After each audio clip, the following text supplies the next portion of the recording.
A former White House aide tells a congressional committee that President Trump wanted to join the Capitol Hill riots.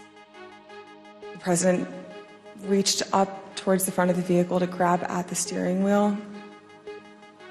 Mr. Engel grabbed his arm, said, "Sir, you need to take your hand off the steering wheel.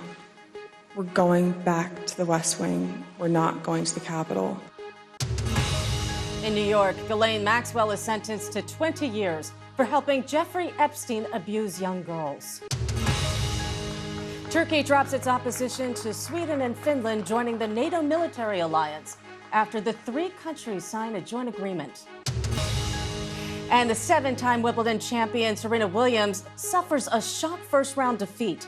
She was playing her first singles match in a year.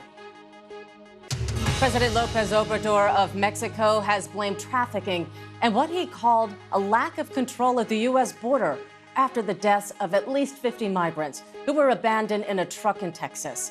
It's the worst case of migrant deaths due to people smuggling in the United States. Sri Lanka has said it plans to open up its fuel market to foreign companies as reserves of fuel come close to running out.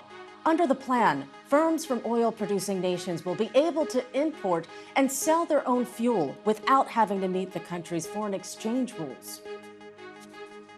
The Centers for Disease Control in the United States has launched an emergency response to help contain the outbreak of monkeypox. The U.S. has recorded more than 240 cases of the disease, which causes fever, rash, and skin blisters. China has cut the time of quarantine for travelers arriving in the country by half.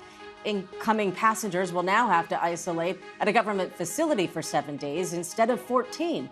They will then have to stay in their own place for the further 3 days.